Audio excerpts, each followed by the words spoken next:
Driverless cars. The future.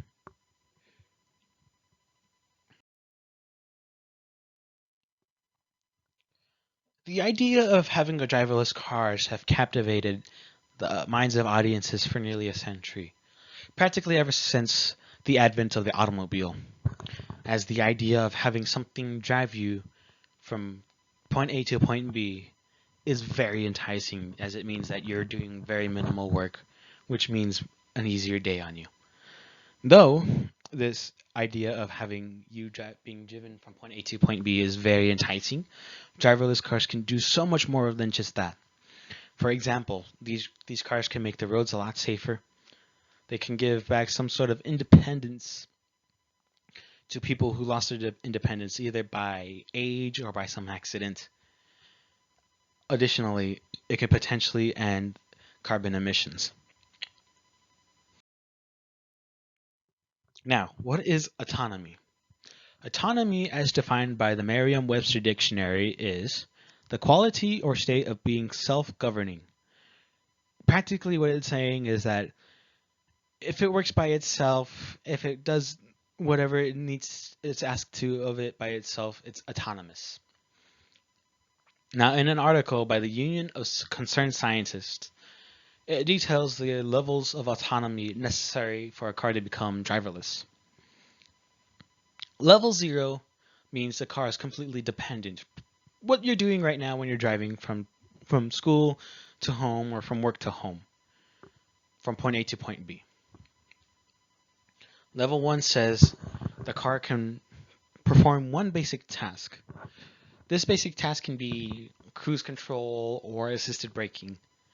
Yes, it's crazy to think these are indeed forms of autonomy. Level 2 says that it can perform 2 or more of these tasks, such as dynamic cruise control, working with assisted braking to make sure that you don't accidentally rear end that guy that's driving 50 in the 60. Level 3 states that the car can control most or all tasks, but humans are still required to intervene. The best way to think of this is autopilot. The car can drive itself perfectly fine, but the driver should always be aware of what's happening just in case they need to take over. Now, level 4 states that the car can drive independently in perfect conditions. Say in a testing environment, everything can go right because you make it right. However, in the real world, this is not the case. The real world is unpredictable, and as such, level 4 means that yes, it can perform most tasks, but you will be required to intervene, maybe like every so often, maybe once in a while. And level 5 means the car can drive completely independently. This is practically what you think of when you hear the term driverless car. Nobody is in charge of the car, and the car is doing all the tasks by itself. And now you can see the green arrow here. What this signifies is the most advanced level that we have in a mass-produced car. Though the cars that have this are more of a lifestyle car than anything else and really aren't practical for everyday use for the common person. Why do we need driverless cars? Simple. They make the roads a lot safer.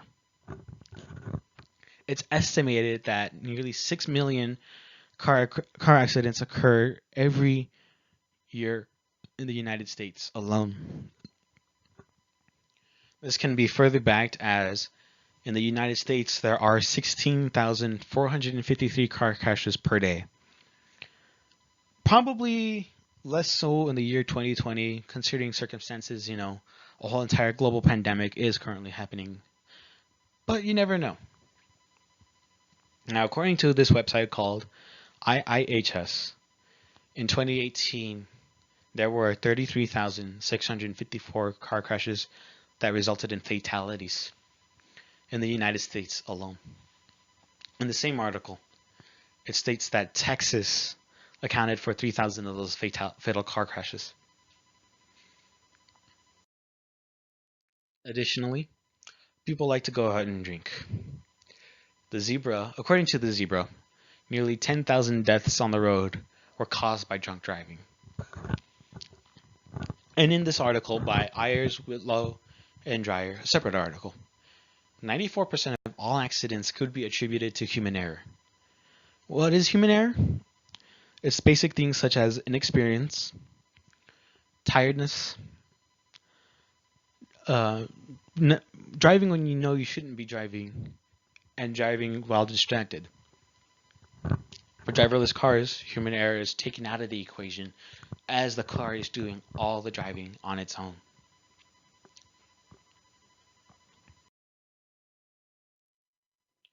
Now, who seems to benefit the most from driverless cars? Everyone. Everyone benefits from driverless cars. Big companies that focus on transportation can benefit greatly from driverless cars, as that means they don't have to hire as many people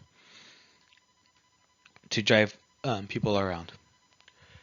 Students can greatly benefit from driverless cars because we all know that we've accidentally left one assignment to be completed at a certain time, and sometimes that assignment is due before you go into class. So just hop in the car and do the assignment as you commute to school.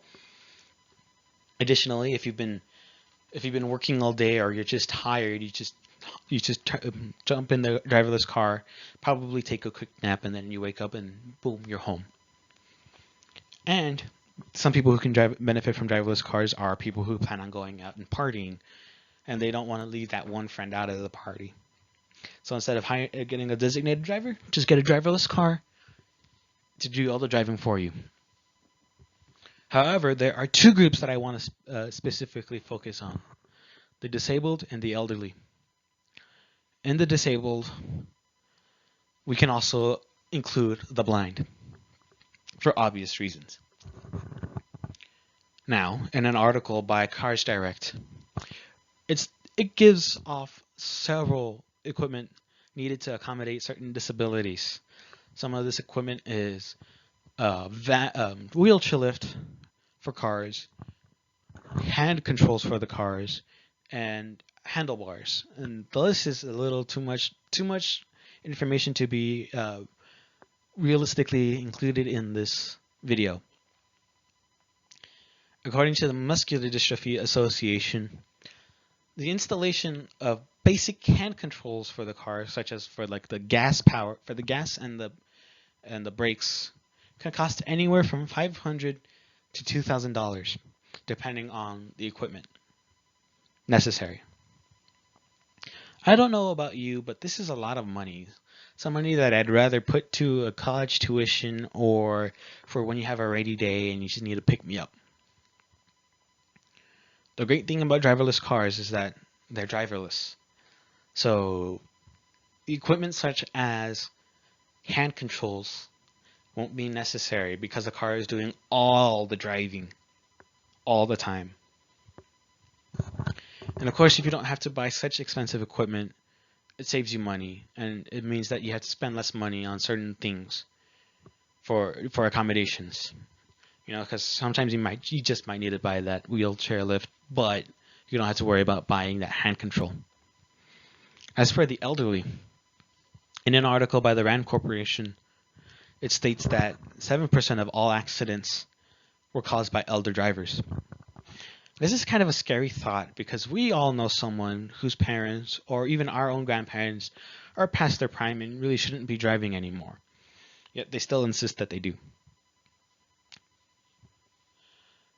Well, sometimes the best way to do this is just to take some time off of work and make sure that your grandparents are safe, or hire someone to drive them around. Because realistically, we can't take time off of work all the time, or time off of school all the time. And it's kind of scary trying to find the right person to drive your grandparents because people lie sometimes and people aren't who they say they are. And of course, the scary thought of having your grandparents drive out in the road knowing something possibly can go wrong. And if something can go wrong, it will go wrong. This is where driverless cars come in. It ensures that the elderly people don't have to drive everywhere. It also makes sure that their kids don't have to worry about missing school or missing work to go and drive them, nor and it also saves some money as you don't have to drive as you don't have to hire some people to drive your grandparents around. Now, one of the bigger issues that driverless cars can solve is environmental impact. In nearly all the developed countries, nearly everybody drives, and that's a lot of cars. A lot of people means a lot of cars, and a lot of cars means a lot of gas, and a lot of gas means a lot of carbon emissions.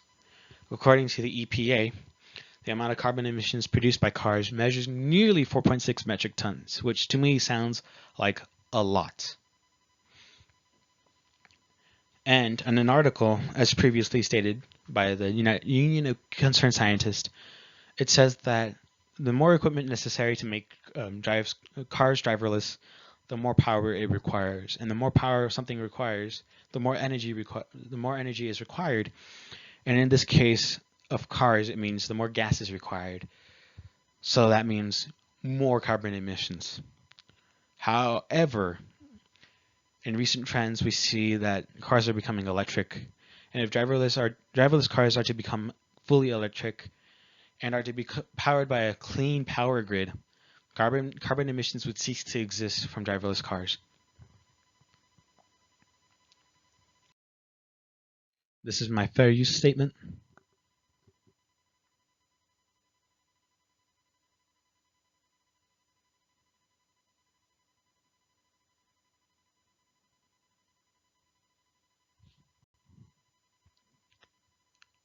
And this is my references.